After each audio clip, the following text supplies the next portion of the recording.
Planning a visit to Pictured Rocks National Lakeshore? In just about 3 minutes, we'll show you the must-see scenic spots, the best hikes, and everything you need to know before your trip. We're Amy and Pete. And if you collect park stickers, we'll show you how to get one for this park, free, at the end. One of the best ways to experience Pictured Rocks is from the water. You can take a boat cruise or a guided kayak tour from Munising to see the colorful sandstone cliffs up close. On land, be sure to check out Miner's Castle Overlook, as it's the only spot in the park where you can see the cliffs by vehicle. Sandpoint Beach near Munising is the most family-friendly beach in the park, with calm, shallow water and great sunset views. On the eastern end, the Grand Sable Dunes rise 300 feet above Lake Superior, and Sable Falls is a beautiful cascading waterfall that's just a short walk from the parking area. The log slide overlook nearby offers a sweeping view of Lake Superior, and it's worth a quick stop. For easy hikes, the Munising Falls Trail is short, paved, and leads to a beautiful 50-foot waterfall. The Miners Castle Trail takes you to the cliff's overlooks.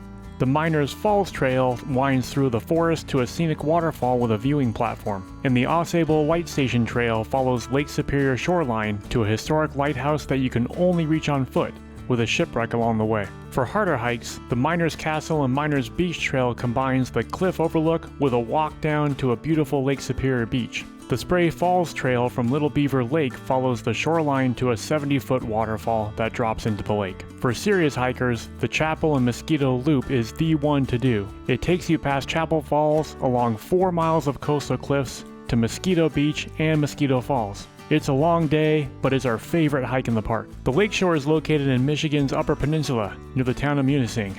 Marquette is about 45 minutes away, and Chicago and Detroit are both about 6 hours away.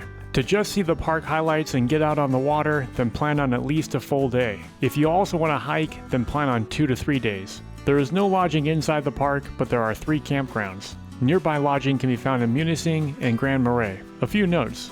June through early September is the best time to visit, but the bugs really calm down starting around mid-August. Boat tours and kayak tours frequently sell out, so book ahead. Bring bug repellent or long sleeves if you're visiting in the early summer. Pets are allowed in the park, but not on most trails. And if you're planning other park visits, Amy and I are creating guides for every U.S. park. Subscribe so you don't miss the ones you'll visit next. And if you want us to send you a free park sticker, use the link and coupon in the description below.